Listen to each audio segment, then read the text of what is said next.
Street Genius, Part 26. There is still something in here.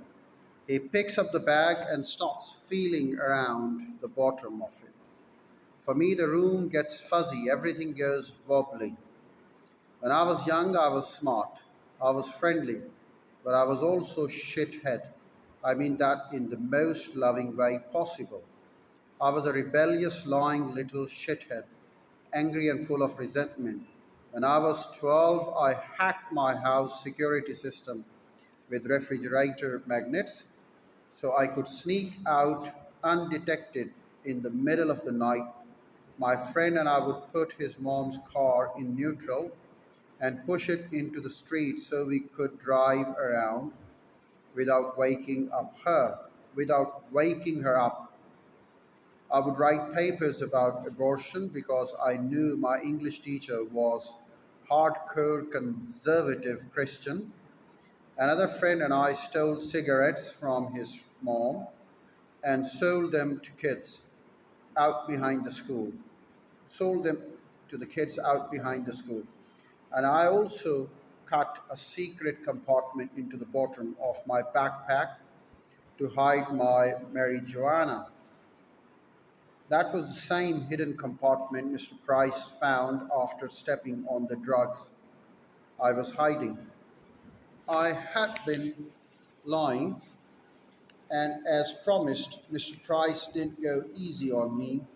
A few hours later, like most 13 years old, handcuffed in the back of a police car, I thought my life was over, and I was a kind of right in a way. My parents quarantined me at home. My parents quarantined me at home. I was to have no friends for the foreseeable future. Having been expelled from the school, I was to be homeschooled for the rest of the year. My mom made me uh, my mom made me get a haircut and threw out all of my Marilyn Manson and Metallica shirts, which for an adolescent in 1998 was a tantamount to being sentenced to death by lameness.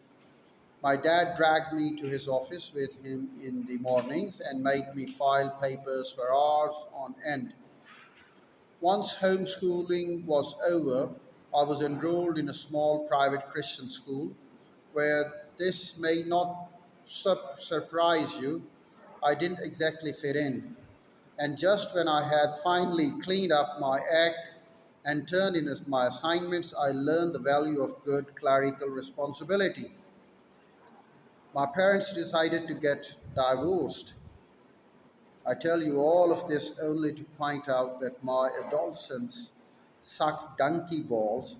I lost all of my friends, my community, my legal rights, my family within the span of 9 months. My therapist in my 20s would later call this some real traumatic shit, and I would spend the next decade and change working on unraveling and becoming less of a self absorbed, entitled little prick.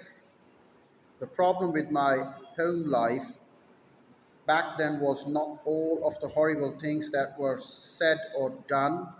Rather, it was all of the horrible things that needed to be said and done but weren't.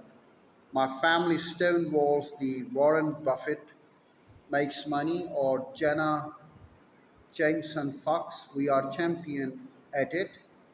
The house could have been burning down around us, and it would have been met with, "Oh no, everything's fine.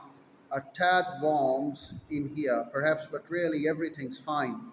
When my parents got divorced, there were no broken dishes, no slammed doors, no screaming arguments about who fucked whom. Once they had reassured my brother and me that it wasn't our fault, we had a question answer session. Yes, you read that right about the logistics of the new living arrangements. Not a tear was shed, not a voice was raised. The closest peek my brother and I got into our parents' unraveling emotional lives was hearing, "Nobody cheated on anybody." Oh, that's nice. It was a tad warm in the room, but really everything was fine. My parents are good people. I don't blame them for any of this. Not anyone, any law, anymore.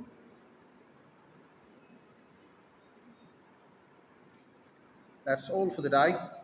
Talk about the same in the next session.